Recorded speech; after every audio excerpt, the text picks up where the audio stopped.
Imagina esta escena, ¿eh? Es fuerte. Sale directo del material que analizamos hoy. Filadelfia. Pero no la Filadelfia histórica, la del Independence Hall, que de hecho está ahí nomás, a minutos. No. Hablamos de Kensington Avenue. El texto la pinta como casi apocalíptica. Gente atrapada por el fentanilo, por una droga llamada Trank, casi catatónicos en la calle. Negocios cerrando, la delincuencia a la vista de todos. Una fuente que citan lo dice así, crudo. Así se ve el infierno. Uf, esta imagen tan potente es nuestro punto de partida hoy. Tenemos en nuestras manos fragmentos de un análisis, la verdad, bastante provocador, social, filosófico, y vamos a meternos de lleno en sus ideas. Ideas sobre el declive social, sobre un choque de valores que simbolizan como leones contra carroñeros.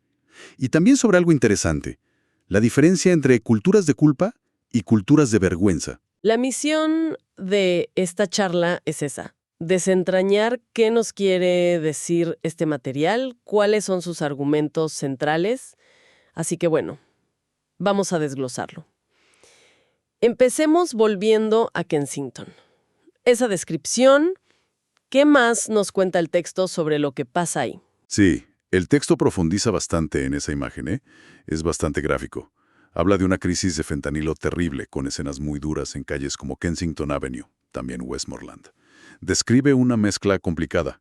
Gente sin hogar, adicción muy visible, prostitución y una sensación general de abandono, de caos que afecta a todo, incluso a los negocios. Menciona el caso, por ejemplo, de una dueña que tuvo que cerrar. Por la delincuencia, sí, pero también porque no podía competir con las actividades ilícitas de al lado. El texto lo presenta como un síntoma de parálisis. Una parálisis, que el texto usa como una especie de metáfora o un punto de partida para algo más amplio. Como quizás un precursor de cambios mayores, la decadencia, y lo conecta con lo que describe como un gobierno de partido único en la ciudad. O sea, sugiere una conexión con cierta inacción política. En general, lo ve como un reflejo, un espejo de un posible colapso social más amplio. Y es interesante cómo intenta rastrear las raíces de esa situación específica, la de Filadelfia, siempre según su perspectiva, claro. Menciona varios factores. El declive industrial que viene desde los 60. El impacto histórico de los sindicatos en los costos laborales, según dice la fuente. También la competencia de afuera que se llevó empleos, ciertas políticas fiscales, menciona un impuesto al salario que considera alto, el éxodo de gente y empresas hacia los suburbios. Y la consecuencia, menos plata para las escuelas. Claro. Pero es clave entender esto. Es la narrativa causal que presenta este texto, desde su ángulo particular. No es que estemos validando cada punto externamente. Entendido, perfecto. Y para captar bien ese ángulo, esa perspectiva, parece que hay un concepto clave que tenemos que mirar primero. Esa diferencia que mencionaste, entre culturas de culpa y culturas de vergüenza. ¿Cómo es eso? Así es. Es una distinción fundamental para todo el marco de este análisis. Y el texto la toma de una antropóloga, Ruth Benedict, muy conocida por su estudio sobre Japón, el crisantemo y la espada. Benedict diferenciaba entre culturas de culpa, que ella asociaba más con Occidente, tradicionalmente. Ahí la moralidad se basa más en una conciencia interna, ¿no? Un sentido personal del bien y del mal, de pecado. Uno busca estar tranquilo con su conciencia o ante Dios, digamos. Por otro lado, las culturas de vergüenza, como Benedict describió a la japonesa, por ejemplo. Estas dependen más de lo externo, de las sanciones del grupo, de la opinión pública. La conducta se regula por el miedo a la deshonra pública, a perder la cara, como se dice. Y aquí viene lo interesante, la tesis central del texto. Argumenta que las sociedades occidentales, que históricamente se anclaron en la culpa, están viendo un aumento muy fuerte de dinámicas de vergüenza. O sea, a ver si entiendo. El argumento es que estamos pasando de guiarnos por una brújula moral interna a depender más de la mirada ajena, del juicio externo, del que dirán o de que te cancelen socialmente. Precisamente, exacto. El texto sugiere que la censura pública, el miedo a que te excluyan del grupo, la búsqueda de conformidad, todo eso se está volviendo un motor cada vez más potente del comportamiento en Occidente. Y esta idea es crucial para entender la metáfora principal que introduce después. Ah, aquí es donde entran el león y el carroñero, ¿verdad? Suena potente, sí. Muy potente. Y es el corazón de todo el análisis. Según la interpretación de esta fuente, el león viene a simbolizar el sistema de valores, digamos, tradicional de Occidente. Representa la fortaleza, la creencia en una moral objetiva, o sea, un bien y un mal definidos, la conciencia basada en la culpa individual, el Estado de Derecho, la responsabilidad personal. Se le asocia con el éxito histórico de Occidente, a menudo ligado al capitalismo, la libertad individual.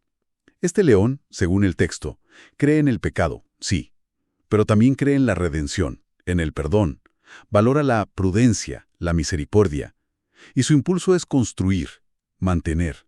Ok, ese es el león. ¿Y el carroñero? El carroñero, bueno, tal como lo dibuja el texto, representa las fuerzas que buscan activamente minar esos valores del león. ¿Cómo? Pues explotando la culpa y la vergüenza del propio león, promoviendo narrativas de victimización para ir acumulando poder, fomentando la división, prosperando en el caos. El texto le atribuye una visión de suma cero, o sea, la idea de que para que yo gane, tú tienes que perder sí o sí. Niega o relativiza la moralidad objetiva, usa conceptos como pecado o culpa histórica, pero de forma selectiva, estratégica, prioriza la identidad de grupo por sobre el mérito individual y utiliza tácticas de silenciamiento, de cancelación, de exigir sumisión pública. ¿Y su meta no es construir? No. Según la fuente, su meta no es construir, sino desmantelar el sistema que existe. Según lo que leíste, ¿qué tácticas específicas le atribuye el texto? El texto detalla varias tácticas, que podríamos agrupar un poco. Primero, están las que apuntan directo a la psicología del león. Una clave es lo que llama culpa de sangre, blood guilt en inglés. Se refiere a usar las injusticias históricas reales o percibidas, como el colonialismo, la esclavitud, pero no tanto para buscar una reconciliación real, sino para generar una culpa que paralice en el presente, y así obtener concesiones o poder. El argumento es que se busca que Occidente sienta una culpa única, aplastante. Ligado a esto está el fomentar el pensamiento de suma cero, presentar la economía, la sociedad, como si fuera una tarta fija, donde si un grupo gana algo es porque otro lo perdió. El texto critica, por ejemplo, ciertos discursos sobre impuestos muy altos a los ricos. Menciona una propuesta de Alexandria Ocasio-Cortez, la congresista demócrata de Estados Unidos, como un reflejo de esa lógica.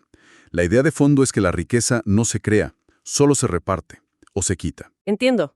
Explotar la culpa y la idea de que la sociedad es una lucha constante donde unos ganan a costa de otros. ¿Qué más? Hay otras tácticas. Sí, claro. Luego están las tácticas que buscan controlar el discurso, silenciar a quien piensa distinto. Aquí entra el armar la vergüenza, la cultura de la cancelación.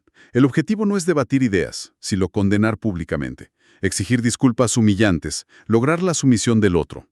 El texto cita un ejemplo, un incidente con Shelby Steele, un académico negro conservador.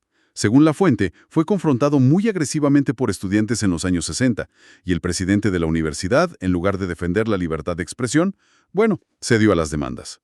Ah, claro. También señala la deconstrucción y el relativismo como herramientas, es decir, socavar las creencias fundamentales, las narrativas que compartimos, incluso la idea misma de que existe una verdad objetiva. Menciona la influencia de pensadores como Jacques Derrida. Argumenta que estas ideas se usan para debilitar la confianza de Occidente en sus propios valores, en sus instituciones. Se cuestiona todo, hasta que parece que no queda nada sólido en pie. Parece una estrategia con muchas caras, ¿no? Sí, y el texto añade más elementos todavía. Afirma que los carroñeros a menudo se presentan a sí mismos como víctimas perpetuas de una gran teoría de la conspiración. Culpan a fuerzas ocultas, sistémicas, todopoderosas. Esta narrativa de victimización constante, según este análisis, les serviría para justificar sus propias acciones, a veces agresivas, y para cuestionar a su grupo. Interesante. Otro punto, el rechazo selectivo de las reglas. El texto argumenta que esperan que el león siga las normas al pie de la letra. Pone como ejemplo las convenciones de Ginebra sobre leyes de guerra, mientras que ellos, los carroñeros, se sentirían libres de ignorar esas reglas si creen que les beneficia en su lucha. Hay como una asimetría ahí. Ajá. Y finalmente, menciona la explotación de la acusación de intolerancia. El argumento aquí es que términos como islamofobia, por ejemplo, se usan a veces no para combatir un prejuicio real, sino como un arma para silenciar críticas o debates legítimos sobre temas complejos. Cita la controversia de las bandas de grooming en Reino Unido. Esos casos de explotación sexual organizada, donde, según el texto, hubo miedo inicial a investigar por temor a que los acusaran de racismo.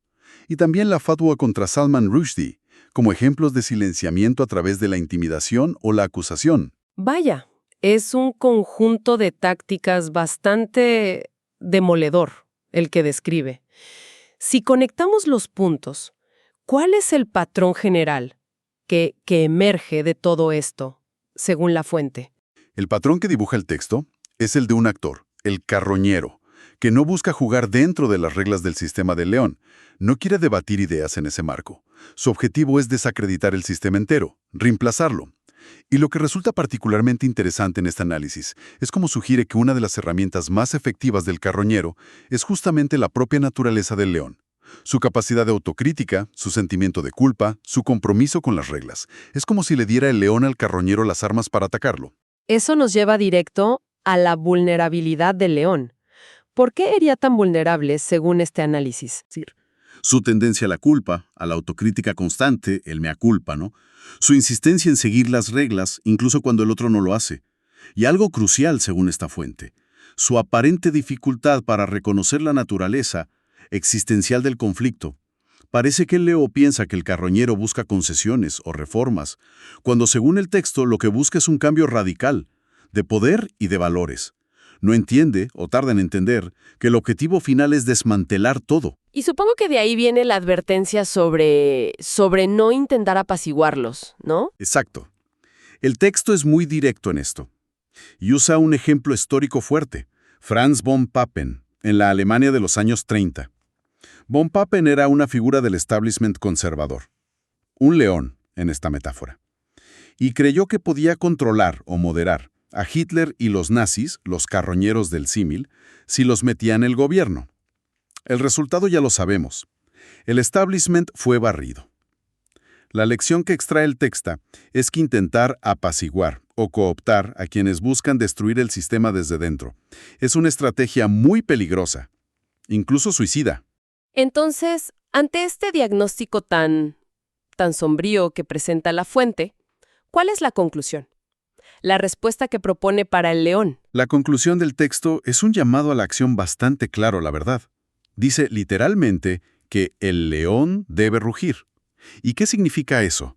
Bueno, que debe despertar, reafirmar sus valores fundamentales, sin complejos, reconocer la naturaleza de la amenaza tal como la describe el texto, y resistir activamente las tácticas del carroñero, defender sus principios, sus instituciones.